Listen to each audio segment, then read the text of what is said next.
know when we're live. Yeah.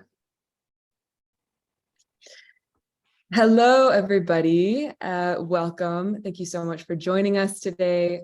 My name is Sara Little. I am a journalist and the founder of More to Her Story, which is a platform for girls and women in conflict zones to share their stories. So my heart is deeply aligned with the mission of Women for Women, and I'm so grateful to be hosting this conversation today. This panel is taking place during 16 Days of Activism, which is a global campaign to shed light on one of the most pervasive human rights violations today, which is violence against women and girls. And Women for Women's work has provided incredible support to survivors around the world, helping them to rebuild their lives. 16 Days of Activism runs through this Saturday, December 10th, and you're invited to participate by using the hashtag #WhatMakesUsStronger on your social media channels and sharing how you find the strength to help end violence against women. So you can visit more at womenforwomen.org. Today, we'll be discussing the war in Ukraine and how Women for Women's Conflict Response Fund partners are using their power to provide survivor-centric support for women and girls affected by Russia's brutal invasion, because we all know that the dimensions of war are indeed gendered. Just to note that the audience can submit questions and comments in the chat box throughout the webinar. You'll see the Q&A box at the bottom of the screen, and we'll try our best to get to them at the end.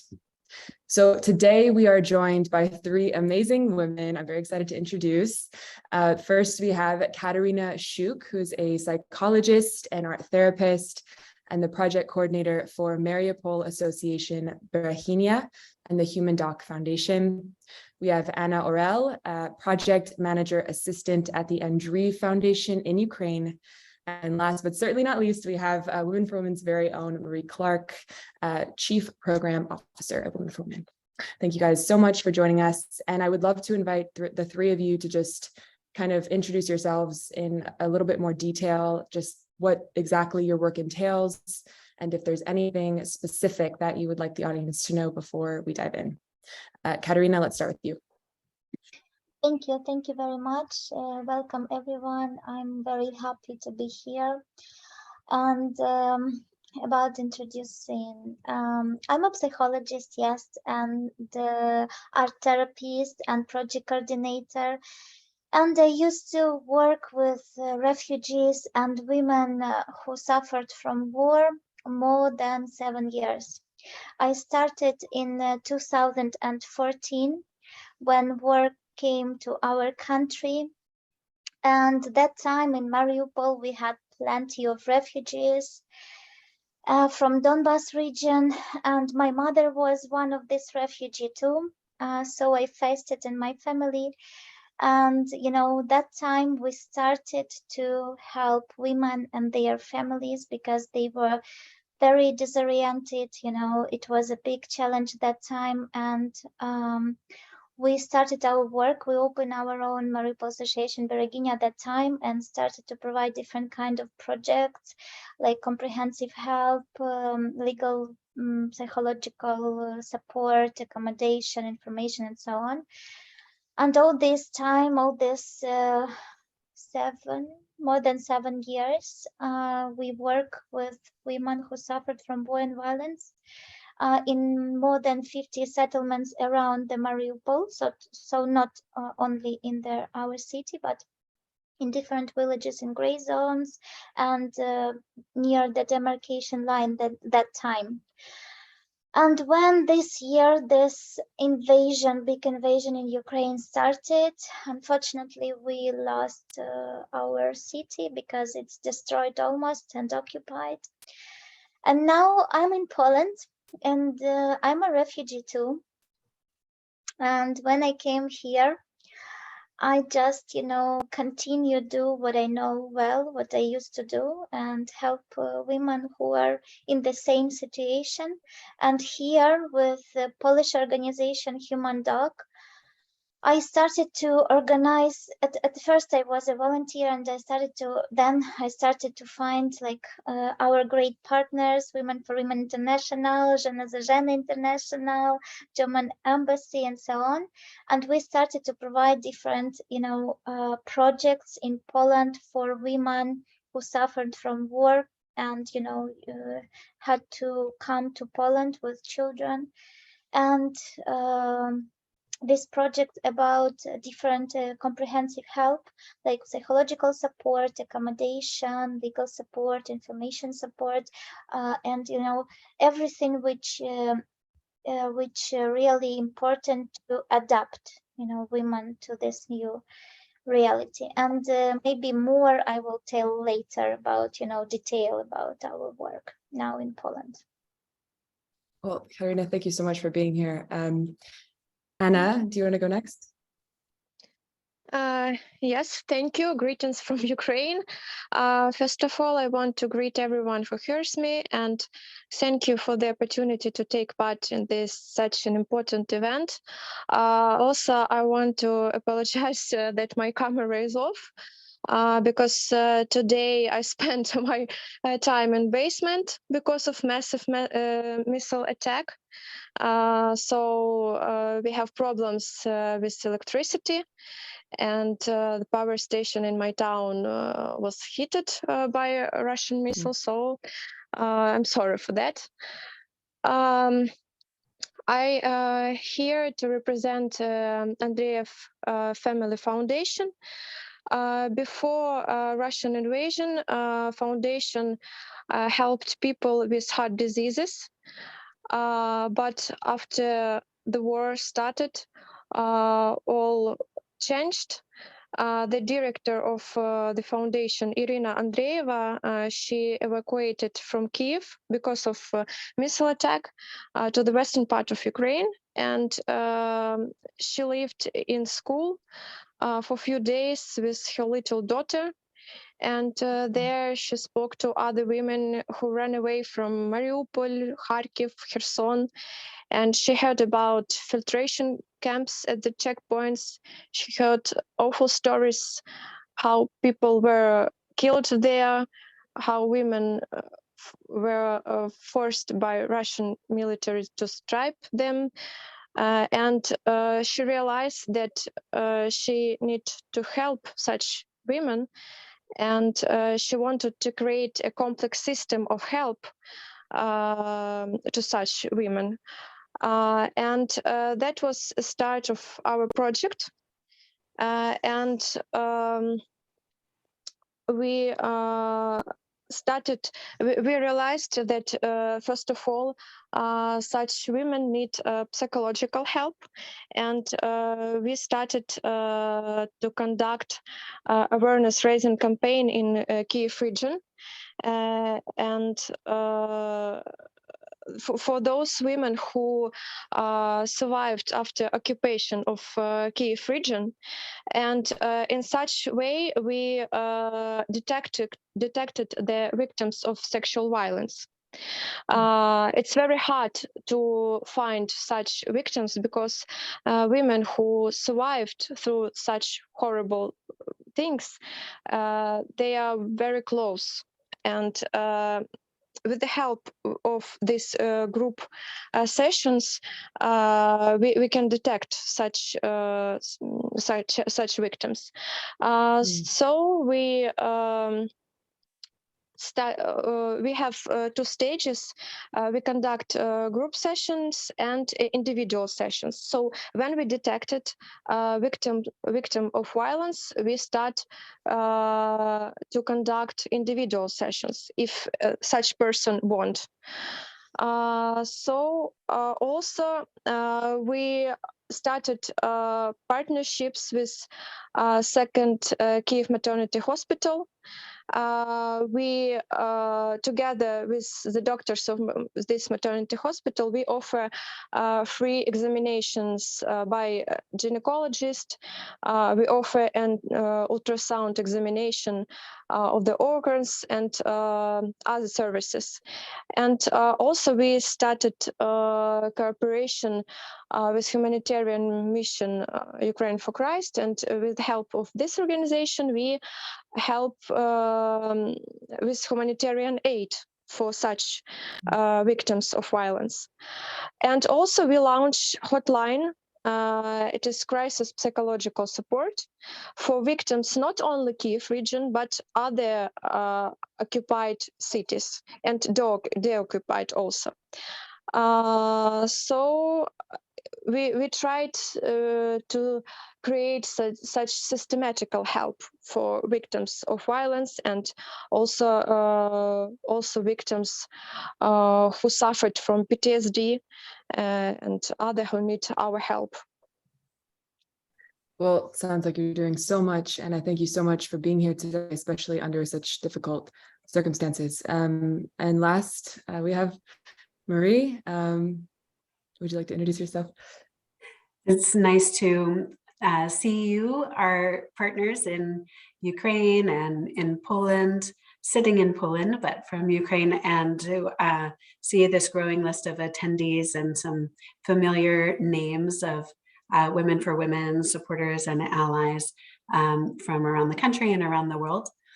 My name is Marie Clark. I'm the Chief of Programs for Women for Women International.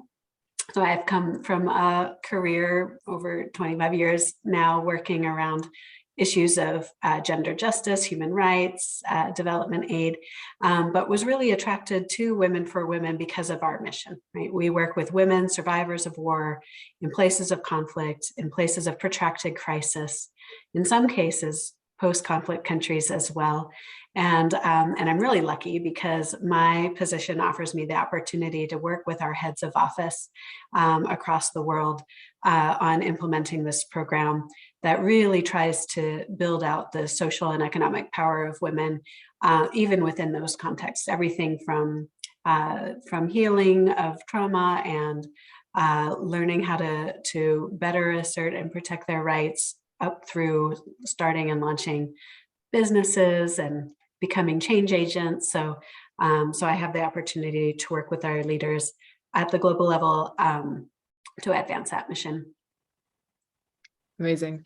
Thank you to the three of you for being here. And I'd like to start by asking you a question. I mean, you said that there was a missile attack today in your city, and winter is fast approaching in Ukraine. We all know that temperatures can get very low, and there have been near constant power outages caused by Russian attacks on infrastructure throughout the country. Can you just tell us how you and your team are coping right now?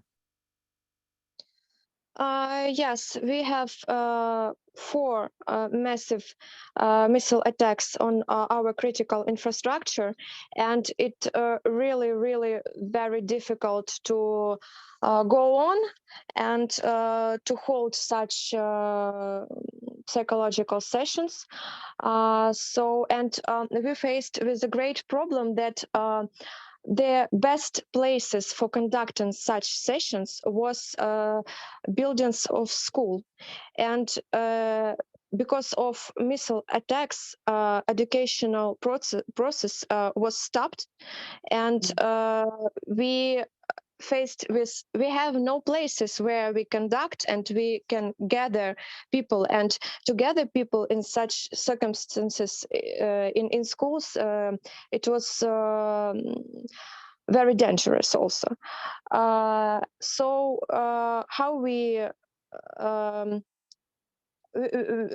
we resolve this problem, we started our cooperation with maternity hospital, and we start to visited villages with doctors and to conduct such group psychological sessions during examinations of doctors in ambulances. It's like little clinics in villages, and it really helps us because many women, maybe because of such atmosphere, when they get such services, they trust, and they want to also apply our psychologists and to say about their problems, and the number of applies to our psychologists was raised because of this. So it was the first problem. And the second, no electricity in villages. So we always took petroleum for generators. And at the place we find generators, authorities of some villages, they help us with this. And yes, it is really difficult now to conduct such sessions, but we find these ways to continue our work, because it's really important. We have problems and PTSD, and women say that they have stress, they're nervous, they couldn't sleep, couldn't eat. It's really a really awful situation. And for example, even before war, women in villages, they couldn't have such, they haven't possibility to visit doctors, for example. And we give them such possibility to examine their health. And also because of lack money, many of them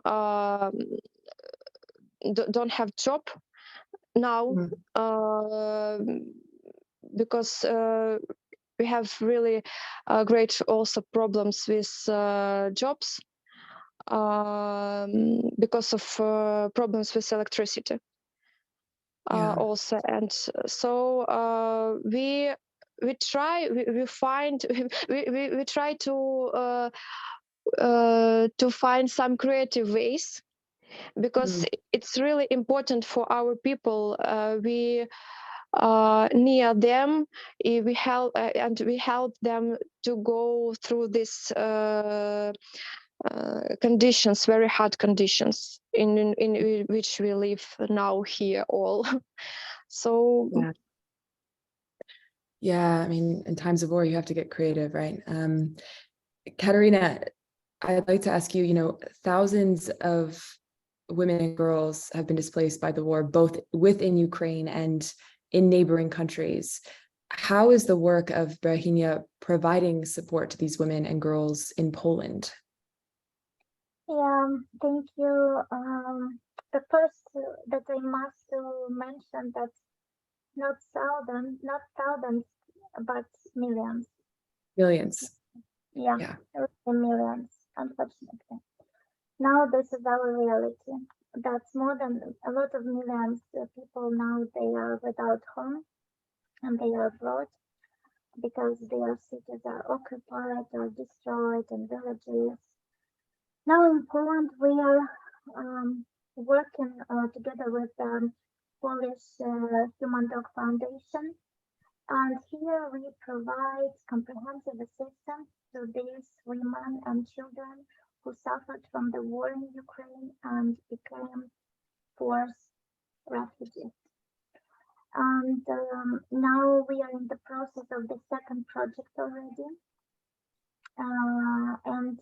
In this project, we provide legal support, informational support, accommodation, psychological support, and different courses, adaptation courses like Polish language, and let's describe a little. Informational support is provided in groups and individual meetings with women on various topics like legalization in Poland, where to find job, the medical system in Poland, the education system in Poland, how to arrange a school or kindergarten for a child. And this is very important part of our job, because refugees, they are not immigrants. The women who left home and come to Poland, for example, or other country, they were not ready for this. They are completely disoriented, you know, and in the phase of active stress and now PTSD too. And therefore, informational assistance helps them, you know, to adapt, to touch this country, to feel more like secure, what your rights, what you can do, where you can go. This is like the first step of very important support for these families, for these women. The next one, this is psychological support, and this is like my, you know, favorite field because I used to work in it more than 7 years. And we provide psychological support in two formats. The first, this is individual consultations, and the second, this is psychological group, like art therapy group. And in this group, each session consists of 3 parts. The first one, this is like a sharing, you know, how do you feel about your worries, fears, and all of this. The second, this is about body-oriented therapy. I teach them how to deal with stress now, how to help yourself, how to deal with anxiety, you know, with worries, because every day, yeah, thanks God, I'm really happy that these women, at least they, in the warm places, you know, with electricity, they have this different support, but still they are under huge stress, of course, because every day they're scrolling, you know, news, and they don't know what will be the next second with their home or their relatives or their husbands who live in Ukraine now. Most of them, they lost husbands already, or they lost children. Unfortunately, I know these cases and they work with them. So, and every day under this huge stress, they have a huge challenge. How to earn money, how to find house, how to help their children in adaptation in your school without knowing language, you know. So yeah, this is a big challenge for them, and we this is very important to teach them how to help, like how to breathe, you know, very simple exercises, how to breathe, how to help yourself, how to support yourself when you don't have a psychologist, you know, near you. So this is like a second part of our work, and the third part of session, this is art. And in this, we use our therapy tools.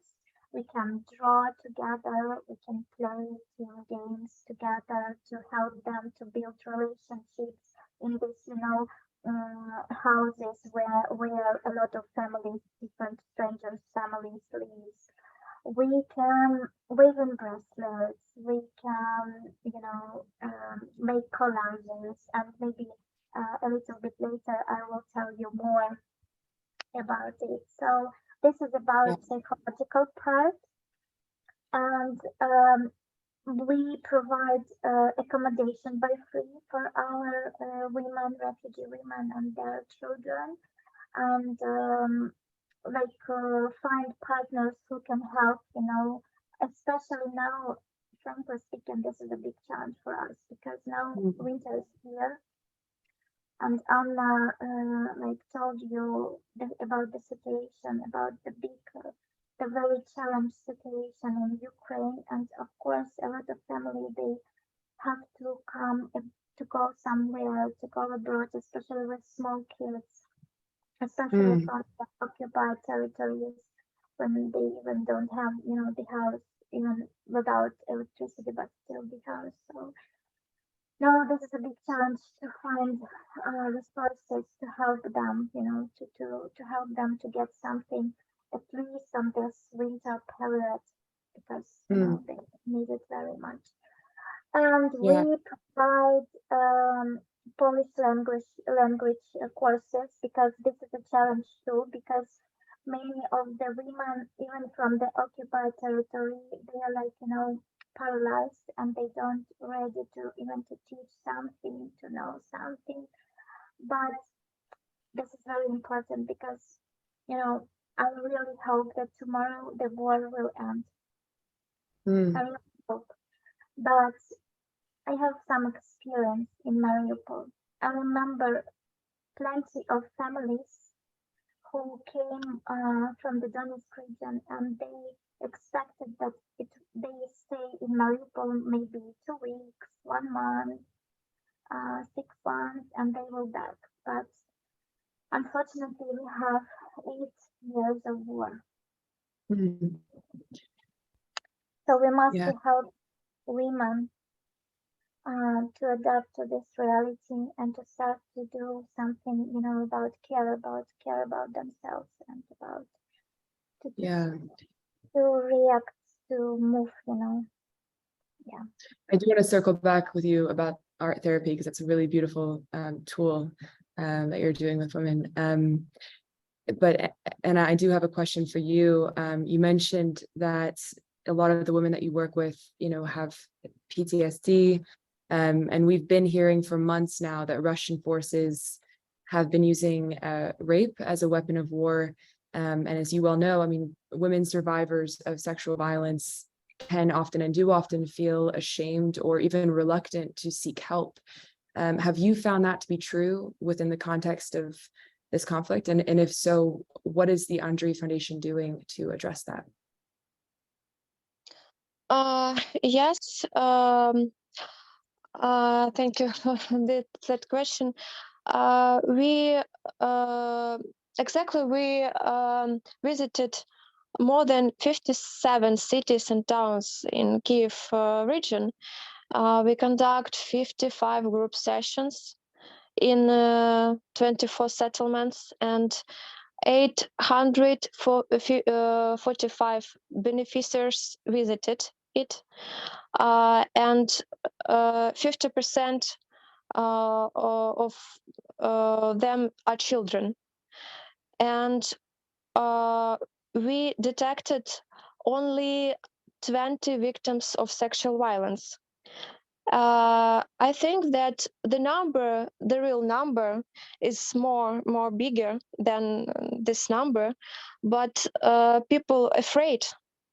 They afraid because of many reasons, because of gossips, because of suspicions of their neighbors. Some of them they're really scared that Russians will come back and will occupy Kiev region again. And they scare for their lives, and that's why people don't want to talk about what happened with them.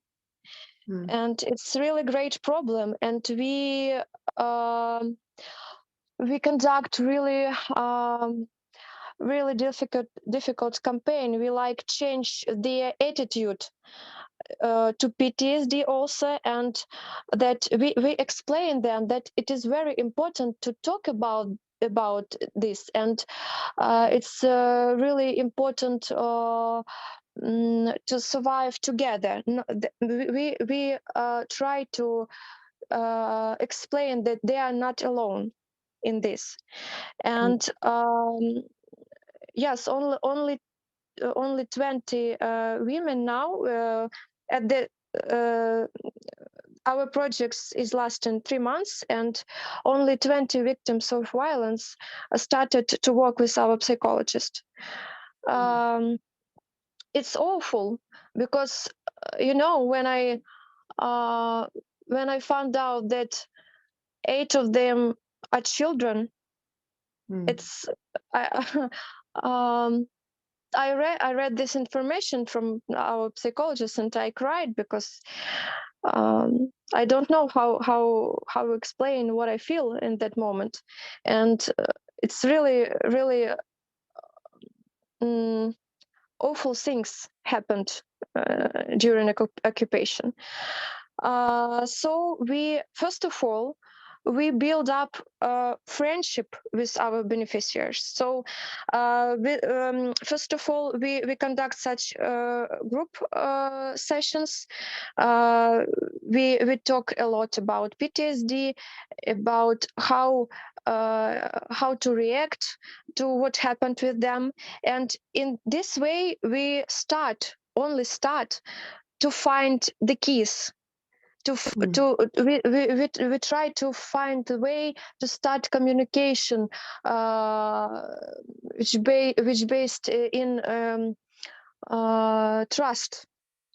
And after this, we conduct, if such woman, for example, victim of violence wants, she can apply for individual session.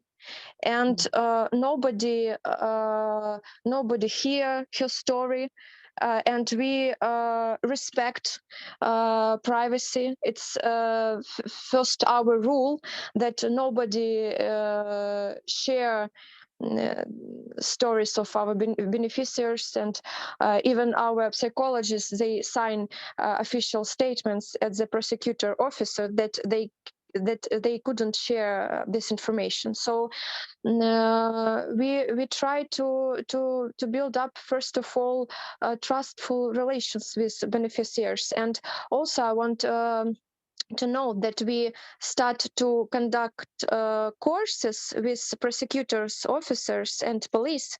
Our psychologists, they conduct these courses, and they explain our security bodies, representatives of our security bodies, how to act with such victims of violence.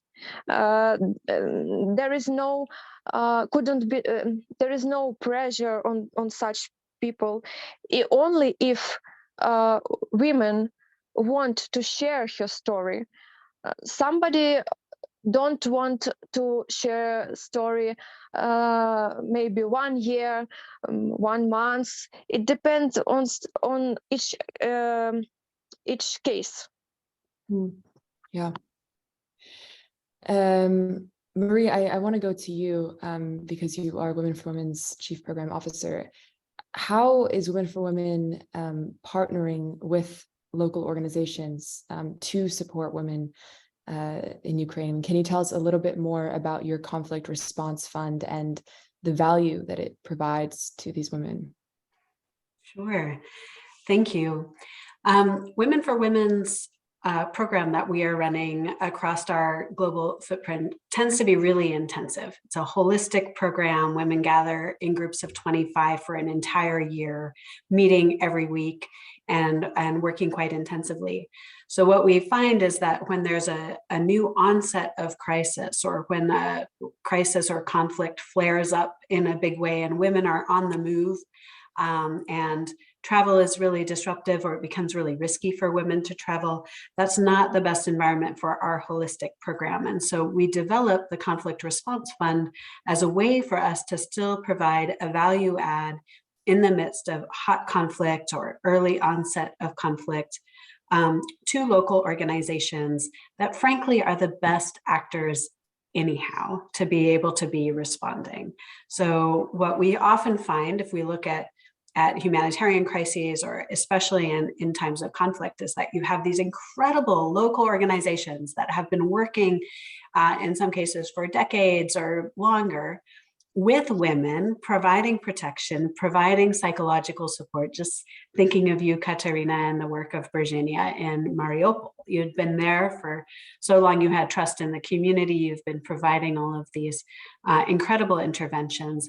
And then the conflict hits and you're disrupted and you personally are displaced to Poland, and the organization is struggling where to find resources, how to continue to protect women, even though you have the greatest knowledge of what women need.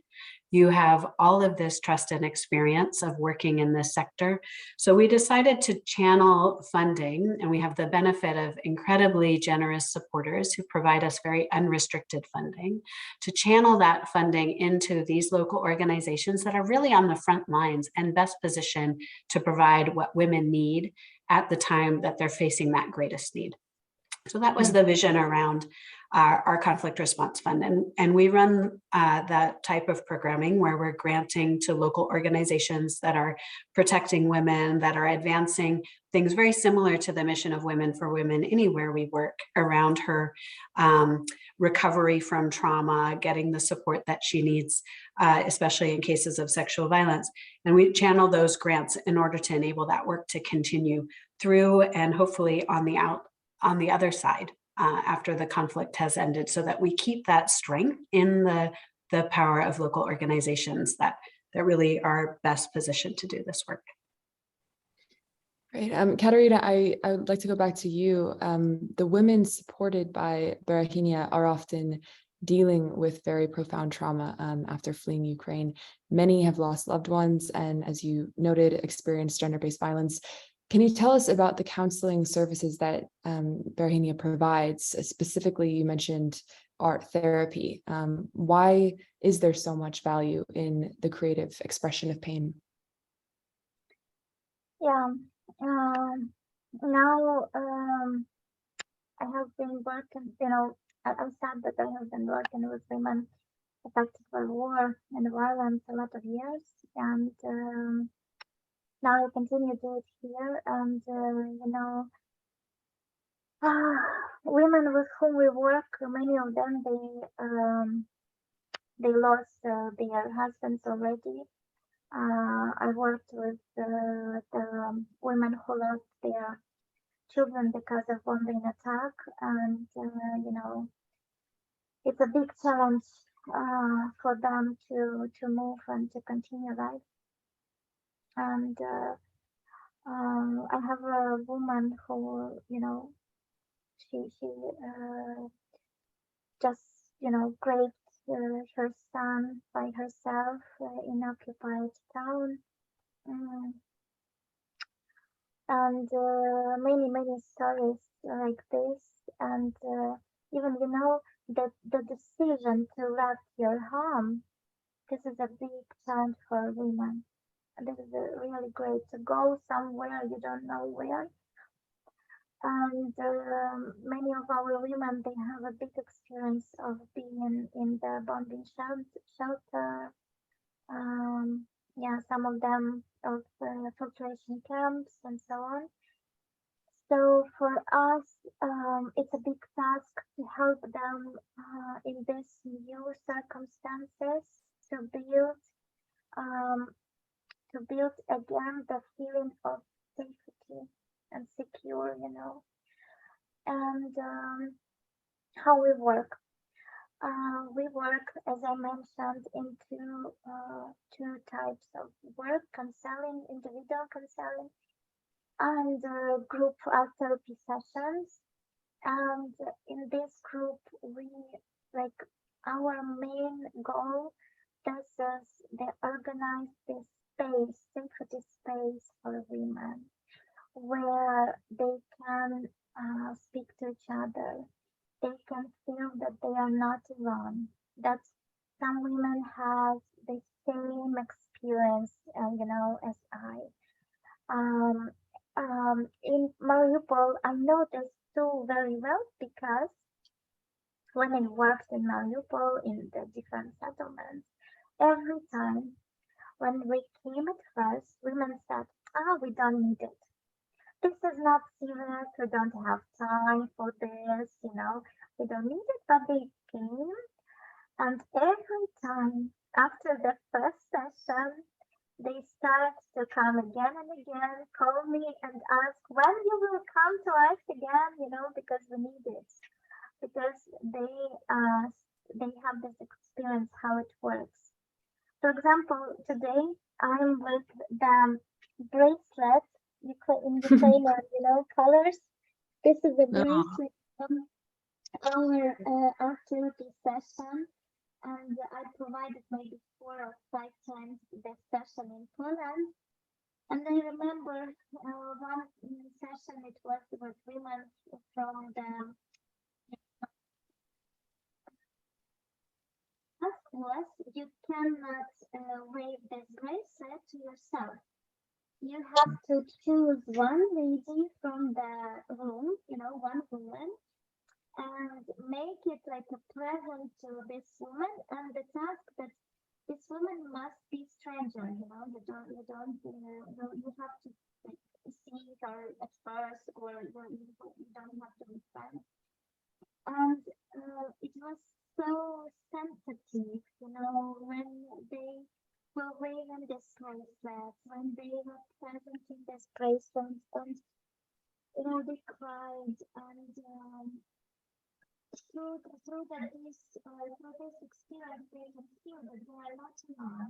That even strangers can care about you.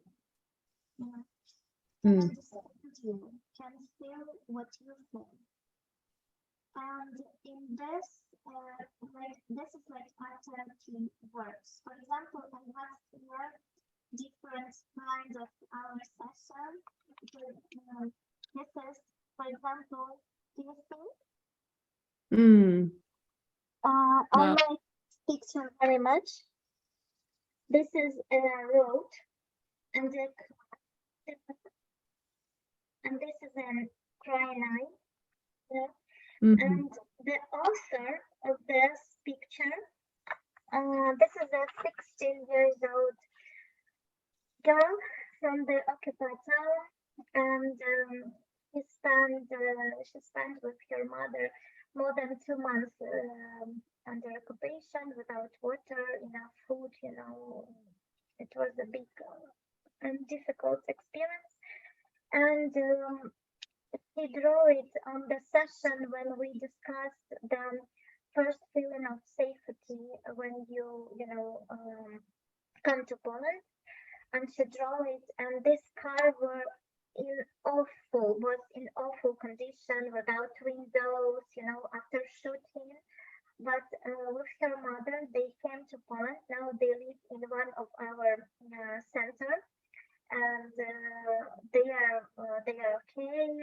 They're in safety. And she drew it, and she drew this eye, like, you know, they felt themselves in safety that time in this road. They escaped from the town, but still full of pain because their house was destroyed, you know, because this situation in whole our home, I'm in Ukraine, and this is a big challenge for our women at any time. Now, we work more than 2 months with this family. And now her mother found a good job she likes very much orchids, you know, these flowers. And at home, they used to have more than 300. Imagine 300 flowers at home. And now she found a job in orchids factory. Oh, wow. And they already have in their room in African mission, they have 40 orchids already. Yeah, this is like, you know, very pleasant story. Yeah, and this is like how art therapy works. I mean, we talk through different tools. We deal with our sources, our pain, our, you know, our relationship in the team, and the topics of these sessions. It depends on the group needs, you know. For example, when I work in the center where a lot of families live, you know, strangers' families, we must be oriented to help them to build relationships with each other, because it's a challenge to live, you know, together with strangers. Like soldiers' wives. Yeah, sorry. Your voice is cutting in and out a little bit. Yeah, sorry. Now okay? Perfect. Yeah, it's good now. Sorry. When I work with we have a lot, and a lot of them, they have husbands in the captured, and they don't have connection with them more than, you know, 3, 4, 5 months. And this is like a big challenge to help them to deal with this feeling, to deal with this situation. Wait, Kateryna, you're cutting out a little bit still. Yeah, you're cutting out a little bit still. Do you And I just hear want me? to yes, that's perfect. That's perfect. Yeah, so this is like Um, how we work in this field, I mean, art therapy sessions. And of course, we provide individual consultations too, because this is very important. A lot of women, they are not ready to, to work in group. Yeah, and that time it depends of the situation. We can talk to women. We can, use different exercises, draw, just crying sometimes. Yeah. Well, art can be such a powerful outlet. So it's amazing what you're doing. Marie, I want to go back to you. The UN recently reported that more than 5 women an hour are killed by family members or intimate partners. How is Women for Women addressing domestic violence in its training programs? Thank you. In actually listening to both Anna and Kateryna speak resonates so much with what we experience when we're doing trainings with women who are survivors of violence, and including in intimate partner violence or domestic violence. In sort of the early stages of that training, we spend a lot of time first for women to even understand what are their rights, why is it important to report, how to overcome some of those social stigmas that and other things that might depress their ability to speak out their experience, as well as really practical tools on how to de-escalate situations, who and where and how to get help when you need it. And that networking of coming together, like you were both talking about, the importance of women being in the same place and sharing their stories with one another and hearing the similarities in their experience is such an empowering opportunity to then be able to rise above all those fears and inhibitions that make us not want to talk about something so deeply personal and intimate, like intimate partner violence, and helps women to take the step that they need to report. And then we work with really incredible referral agencies that provide those whole one-stop shop response to domestic violence in particular. So shelters and legal aid and psychological 911 and counseling in order for women to be able to begin to recover and to find the help and support they need. And what we find is that graduates of our program, especially those that join our Change Agent program after graduation, really often are taking on sort of what they see to be drivers of violence against women, both domestic violence and other forms of violence. I'm just thinking of some change agents in Nigeria that were speaking to our global board just last week, talking about how they were really able to hold rapists to account in their communities by working, as Anna was talking about, working all angles of the problem of sexual assault, working with security forces, with prosecutors, in order for them to be able to provide a survivor-centered approach and be able to get retribution for those violent acts. And so so we really do sort of look holistically at what does the survivor need? How do we make sure that she gets all of the support that she needs? Often she's reporting to our trainers before she'll go through official channels. So really holding her hand as she goes through those processes. And we work with men as well. So both directly in terms of engaging them on how to be male allies and addressing very directly some of those social norms that allow it to be acceptable. In DRC, we did a survey of women and police and people in professional spaces, and universally, even with women, it was seen as acceptable to beat your wife if she burned the dinner. So reversing some of those expectations requires also for us to be able to work with men. And what we find globally is that we can have an impact on reducing violence against women when we engage men alongside their partners in some of these economic power programs and social power programs. Yeah, it's so important.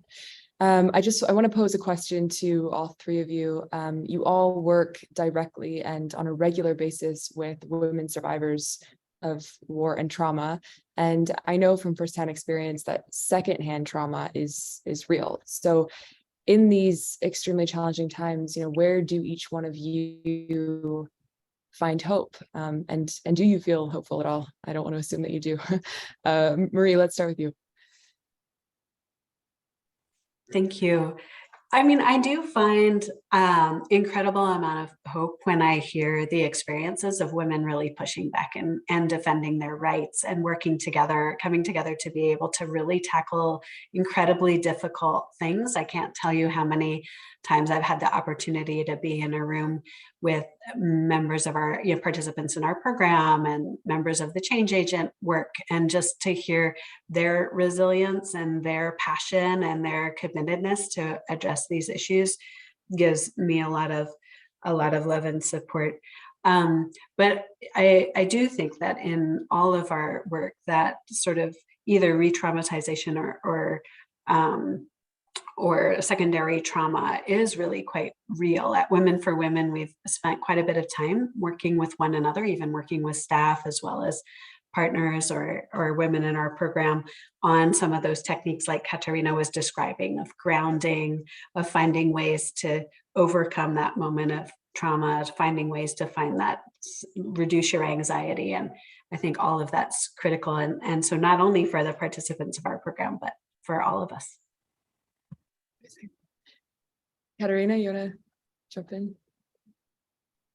Yeah, I agree. I agree with Marie. And for me, for example, the big hope, this is, when I see this women's solidarity, when really women for women, when we see this kind of, supporting, when you see that strangers support you so much, they are very close to you, they are ready to help.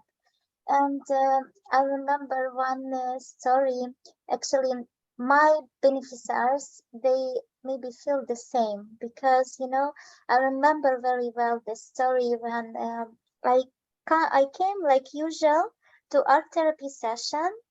And before that, we had the information meeting with our case manager. And it was the group of women from Zaporizhia. And they came to us and they were very, very disoriented, under big stress, because they just had this experience of, planes, bombing and so on. And I remember when I ask every time the women, can I make some photos, because we need for photo report, who are okay with that, who are not. And one woman asked me, sorry, can I make your photo of you and share with this in our chats in Zaporizhia, or like in Viber's, Telegrams, and tell people that they shouldn't afraid to go somewhere abroad to, safety space, and someone that people like you can care about them, because they don't believe, they're really afraid, even if they have very, very difficult situation, they're afraid to go somewhere, to another city, to another part of Ukraine, to abroad, because they're afraid actually. And I understand it almost. And I remember that when she asked me, and it was so, sensitive, because I realized that they really feel this security that time, that somebody care, accept them. And this is what's, this is my big hope, this women's solidarity, because, now Russian militaries, they have a huge weapons like winter and violence, but we have a huge weapon too. This is our solidarity and unity, and I believe in that. It gives me really big hope. And yeah, of course, I have my own psychology supervisor. I work with this. I only, frankly speaking, first maybe 8 months, even 9, I didn't care about myself, and I lost a lot of health processes too. And only now I realized and started, to do something to myself too. So because this is important to deal with all this and to be able to help people. So yeah. Don't follow my example. Yeah. Anna, what gives you hope? Yes, I agree with ladies, and I'm sure that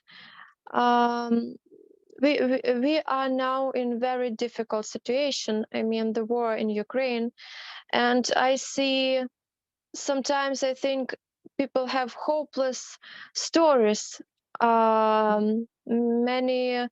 many awful stories, but they have power to go through these stories and to live on. And I'm sure that among this darkness, we have no electricity, no water, no mobile connection. We have problems with internet, and we are under bombing all the time. But among this darkness, our women have light in their hearts. And this is so inspireful also. They inspire me also. And when I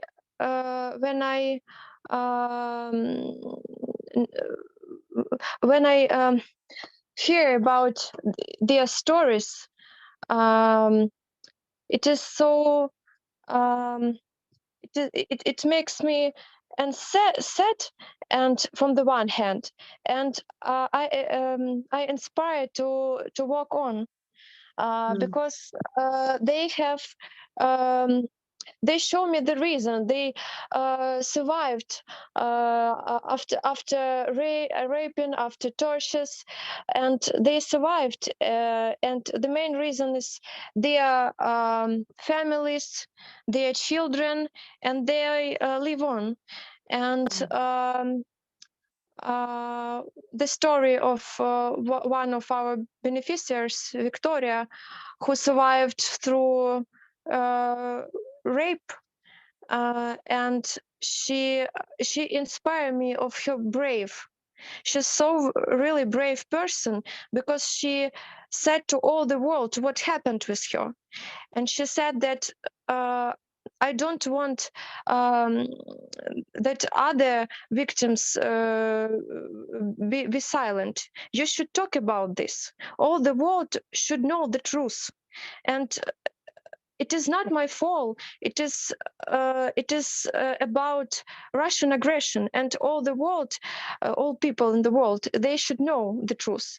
And her words were so inspiring also for me. And I think people in Ukraine, they struggle for their future, for their children. And personally,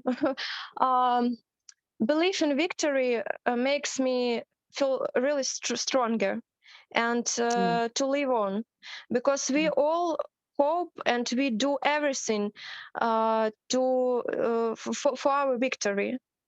And I think it's more wider than only violence. It is for Ukrainians. It is a question of surviving of whole nation.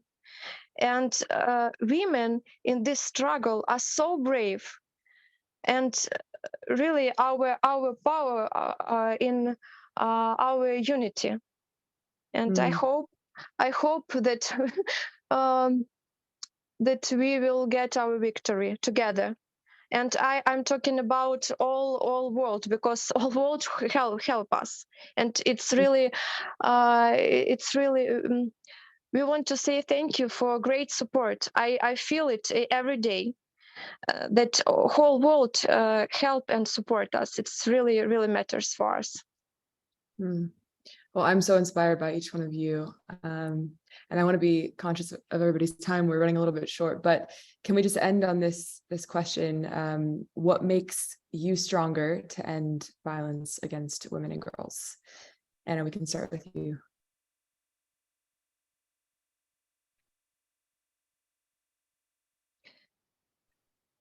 You there, Anna? I'm sorry. You asked about what makes me, yes, stronger. Yes, what makes you stronger to end violence against women and girls? Belief in our unity and belief in future, and to help other makes me really stronger. Yeah. Marie? All of you, all of you make me stronger to keep working to end violence against war. I'm going to carry Anna's words about how our power is in our unity with me into the rest of this week and into the rest of this year, and Kateryna's words about the Russians might have two weapons, war and winter, but we have a weapon too, and that's the solidarity between women. I think you really have summed up for me what is going to make me stronger as I go through the rest of this year and into next year. Thank you for that gift. That's amazing. Kateryna, what makes you stronger? Women's eyes, women's smiles, women's tears, and their stories. When I see the result of our common work, very hard work, when I see, for example, that the woman who have lost her husband because of Russian tank which killed him on the road to home, and they spent actually 23 years in love, happy marriage, and have 2 kids. And when I see that this woman smiles again, that she really continue life, sorry, it makes me really stronger. And you know, our partnerships, this incredible women who are here now, and this incredible organizations like Women for Women, Żena za Żenę, Polish HumanDoc Foundation, our Mariupol Association, Bereginya, Andreev Foundation, and all organizations, all volunteers who are involved in this really crisis time makes me really stronger. And I want to keep going. Want that too. So I don't know, I don't think we have time for questions. So that concludes our conversation today. Thank you so much to all the panelists. You're all incredible. And thank you, of course, to Women for Women for the work that you continue to do to support women survivors of war and conflict around the world. And thank you so much to everyone for joining us. And happy holidays if you're celebrating. Good. Thank you very much. Thank you, Sarah. Thank you. Thank you, everyone. Thank you, everyone. Thank you. Bye-bye.